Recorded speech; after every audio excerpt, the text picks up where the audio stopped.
ശാന്തി. ഞാൻ ആത്മിക സ്ഥിതിയിൽ സ്ഥിതമാകുന്നു.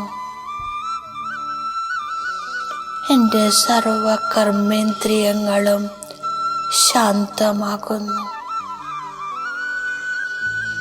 മനസ്സ്, ബുദ്ധി രൂപി സൂക്ഷ്മ കർമ്മേന്ദ്രിയങ്ങളും പതുക്കെ പതുക്കെ ഉൾവലിഞ്ഞ് ഒരു ബിന്ദുവാകുന്നു. വിസ്താരത്തെ സാരത്തിൽ സമാവേശമാക്കി ഞാൻ ബിന്ദുവാകുന്നു. ഞാൻ വിദേഹി ആത്മാ ദേഹത്തിൽ നിന്നും ദൂരെയാണ്. ദേഹത്തിൻ്റെയും ദേഹത്തിൻ്റെ സംബന്ധങ്ങളുടെയും സൂക്ഷ്മ ചരടുകൾ പൊട്ടിയിരിക്കുന്നു. ഇപ്പോൾ ഈ ദേഹത്തിൻ്റെ ലോകത്തോട് ഒരു ആകർഷണവുമില്ല. ഞാൻ വിദേഹി ആത്മാവിൽ കേവലം ഒരു വിദേഹി ബാബയോട് സംബന്ധമാണ്. കേവലം ഒരു വിദേഹി ബാബയോട് സ്നേഹമാണ്. സർവകാര്യങ്ങളിൽ നിന്നും മനസ്സും ബുദ്ധിയും ഫ്രീയാക്കി കേവലം ഒരു വിദേഹി ബാബയെ ഓർമ്മിക്കുന്നു. പ്രിയ ബാബ, ഞാൻ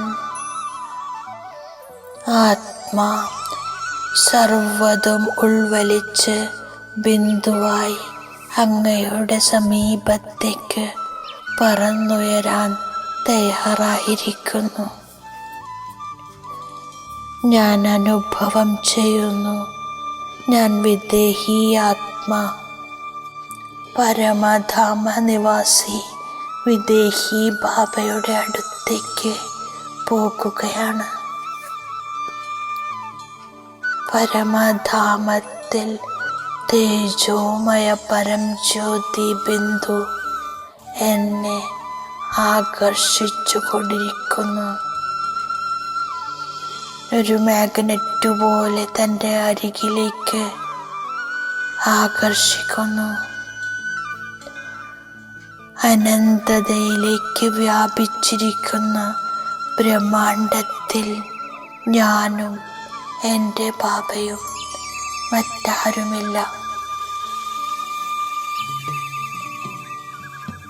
ഞാൻ ആത്മാ ബാബയുടെ അതിസമീപമാണ്. ബാബയിൽ നിന്നും അസീമ പ്രേമം അനുഭവം ചെയ്യുന്നു. ശാന്തി സാഗരത്തിൽ, പ്രേമസാഗരത്തിൽ ഞാൻ സമാവേശമാകുന്നു. അസീമമായ ശാന്തിയുടെയും പ്രേമത്തിൻ്റെയും അനുഭവം ചെയ്യുന്നു. സ്വീറ്റ് സൈലൻസിൻ്റെ അനുഭൂതി ഉണ്ടാകുന്നു. ഞാൻ വിദേഹി ആത്മാ വിദേഹി ബാബയുടെ അടുത്തിരുന്ന് മുഴുവൻ വിശ്വത്തിലെ ആത്മാക്കൾക്കും ശാന്തിയുടെയും പ്രേമത്തിൻ്റെയും പ്രകമ്പനം നൽകിക്കൊണ്ടിരിക്കുന്നു.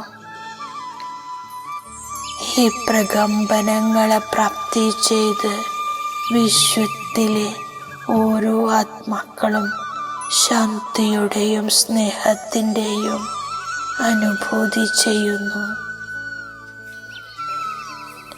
വിദേഹി ബാബയുടെ കൂടെ വിദേഹിയായി വിശ്വത്തിലെ സർവ ആത്മാക്കൾക്കും ശാന്തിയുടെ പ്രകമ്പനങ്ങൾ നൽകിക്കൊണ്ട് ഞാൻ വീണ്ടും താഴേക്ക് വന്ന് ഭൃഗുടി സിംഹാസനത്തിലിരിക്കുന്നു. ഞാൻ വിനാശി ശരീരത്തെ സ്നേഹിക്കുന്നില്ല. ഒരേ ഒരു വിദേഹിയെ സ്നേഹിക്കുന്നു. ദേഹത്തെ കണ്ടുകൊണ്ടും കാണാതിരിക്കുന്നു. ഞാൻ ദേഹി അഭിമാനിയായി എൻ്റെ ബുദ്ധിയെ സ്വച്ഛമാക്കുന്നു. ഒരു ബാബയിൽ നിന്ന് മാത്രം കേൾക്കുന്നു. എന്നാൽ മൂഢമതികൾ ദേഹത്തെ സ്നേഹിക്കുന്നു, ദേഹത്തെ അലങ്കരിച്ചു കൊണ്ടിരിക്കുന്നു. ഞാൻ പരമാത്മാവിൻ്റെ സന്താനമാണ്. അതിനാൽ എൻ്റെ സ്നേഹം പരമാത്മാവിനോട് മാത്രമായിരിക്കും. സമ്പത്ത് ലഭിക്കുന്നതും പരമാത്മാവിൽ നിന്നാണ്. എത്രത്തോളം ദേഹി അഭിമാനിയാകുന്നുവോ അത്രയും ഉയർന്ന പദവി ലഭിക്കുന്നു.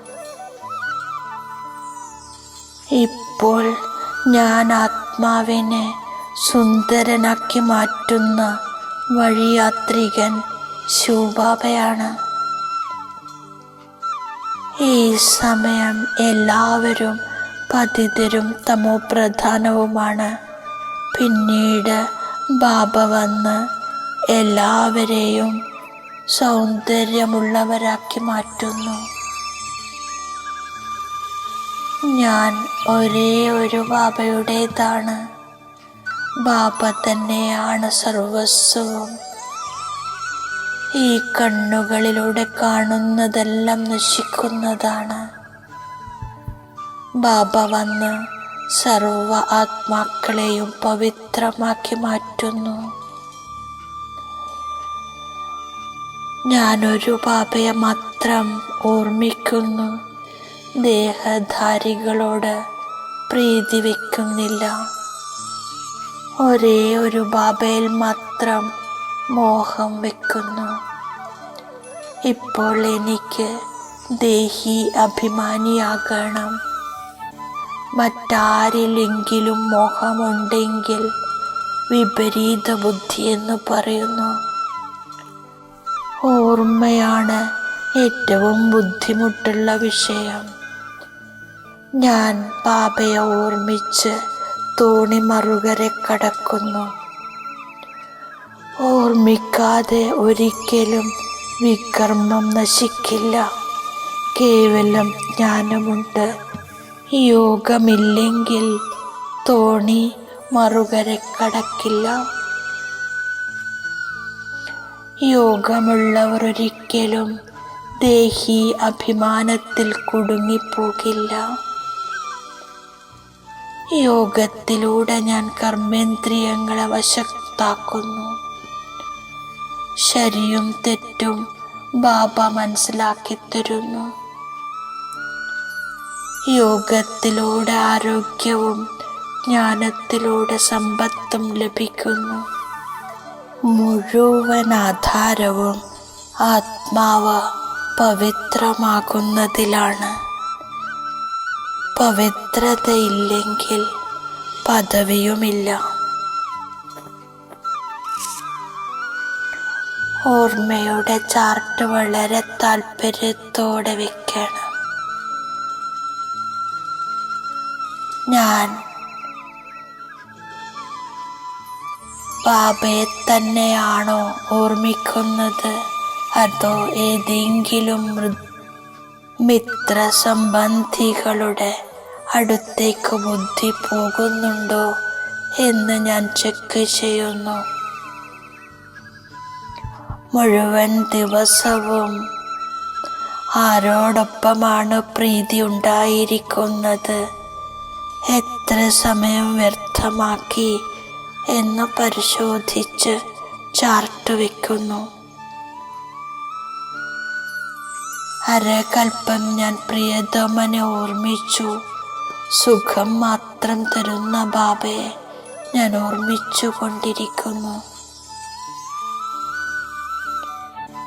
അന്തിമ സമയത്ത് ഒരേ ഒരു ബാബയുടെ സ്മൃതി മാത്രമാണ് പ്രയോജനപ്പെടുക.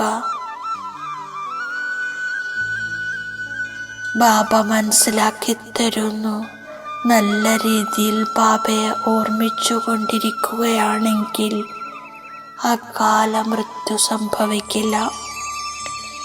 ബാബ എന്നെ അമരനാക്കി മാറ്റുന്നു.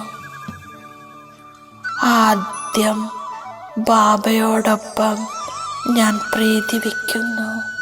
ഏതെങ്കിലും ദേഹത്തോട് പ്രീതി ഉണ്ടാവുകയാണെങ്കിൽ വിനാശകാലെ വിപരീത ബുദ്ധി വിനശന്തിയാകുന്നു.